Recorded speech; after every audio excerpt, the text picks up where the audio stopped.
Hello everyone, कैसे हैं आप लोग। इस लेक्चर में हम लोग पढ़ेंगे वीड मैनेजमेंट का नेक्स्ट टॉपिक, जो कि है harmful and beneficial effects of weeds. जैसा कि मैंने आपको लास्ट लेक्चर में बताया था कि वीड्स ना केवल सिर्फ हार्मफुल होते हैं बट बेनिफिशियल भी होते हैं। तो आज के लेक्चर में हम यही देखेंगे। चलिए स्टार्ट करते हैं पहले हार्मफुल इफ़ेक्ट्स ऑफ वीड से। तो हम सभी जानते हैं कि वीड एग्रीकल्चरल प्रोडक्शन के लिए कितना हार्मफुल है। यह देखा गया है कि डेवलप्ड कंट्रीज़ में वीड 5% लॉस करता है एग्रीकल्चरल प्रोडक्शन में, 10% करता है डेवलपिंग कंट्रीज़ में और 25% करता है लीस्ट डेवलप्ड कंट्रीज़ में। इंडिया में पेस्ट और डिजीज़ से भी ज़्यादा वीड से लॉस होता है यील्ड में। कितना यील्ड में लॉस होता है ये क्रॉप टू क्रॉप वेरी करता है। ये हम नेक्स्ट स्लाइड में देखेंगे कि कितना परसेंट लॉस वीड करता है किस क्रॉप में। ओके, चलिए आगे बढ़ते हैं। ज़्यादातर वीड खुद ही उग जाते हैं, मतलब कि सेल्फ सोइंग होते हैं। और जैसे कि मैंने फर्स्ट लेक्चर जहाँ हमने इसके कैरेक्टरिस्टिक्स डिस्कस किए थे वहाँ बताया था कि यह क्रॉप प्लांट से कंपटीशन करता है न्यूट्रिएंट्स के लिए और अपनी इनिशियल स्टेज में ज़्यादा तेज़ी से ग्रो होती है। वीड इन्फेस्टेशन से 50% तक का लॉस भी हो जाता है। वीड इन्फेस्टेशन मतलब हिंदी में खरपतवार संक्रमण कहते हैं, यानी एक साथ बल्क में वीड का उगना से वीड इन्फेस्टेशन कहते हैं, जिसकी वजह से 50-50% तक का भी लॉस हो जाता है।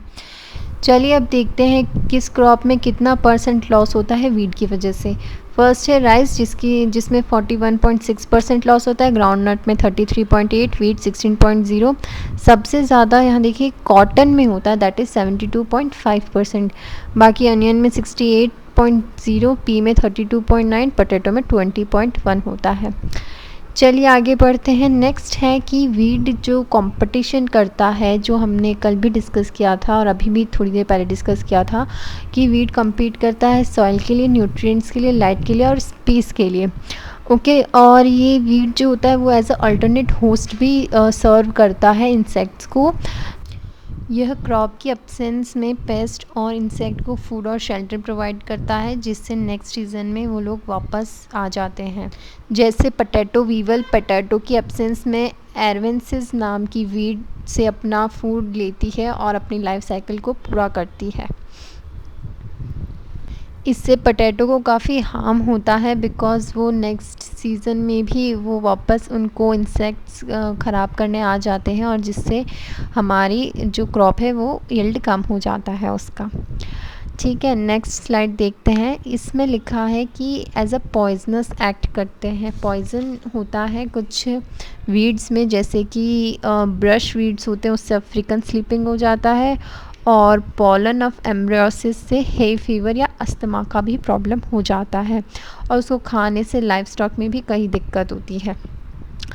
अगर हम बात करते हैं मार्केटेबल एग्रीकल्चर प्रोडक्ट का, तो उसमें भी रिडक्शन हो जाता है वीड्स का, जैसे कि पार्थेनियम या फिर फेलरिस माइनर, जिसे गेहूं का मामा भी कहा जाता है, वो गेहूं के साथ मिक्स होकर उसकी क्वालिटी ख़राब कर देता है और धतूरा स्पीशीज़ क्रॉप के साथ मिलकर गंध फैलाती है, जिससे क्वालिटी ख़राब हो जाती है क्रॉप की। ओके, तो इसलिए इन लोगों को ये वीड्स को रेडिकेट करना बहुत ज़रूरी है।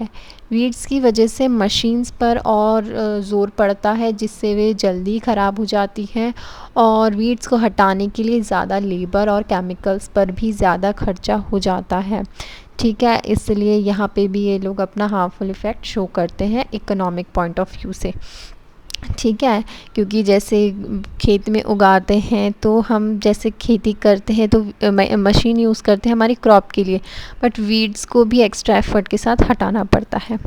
एक्वेटिक एनवायरनमेंट में बात करें तो पानी में भी वीड्स काफ़ी हार्मफुल होती है, जैसे ब्लॉकेज ऑफ वाटर या ट्रांसपोर्ट सिस्टम एक्सेट्रा में बहुत प्रॉब्लम क्रिएट कर देती है। इसके अलावा जैसे फिशेस के मूवमेंट में भी बहुत प्रॉब्लम आती है और सारा ऑक्सीजन यही ले लेती है और फिशेस के लिए नहीं बचता है और eventually BOD of the water कम हो जाता है और फिशेस मरना शुरू हो जाती हैं। जैसे इकॉर्निया क्रैबसिप्स का फ़ोटो है, पर्पल फ्लावर्स हैं इस पर।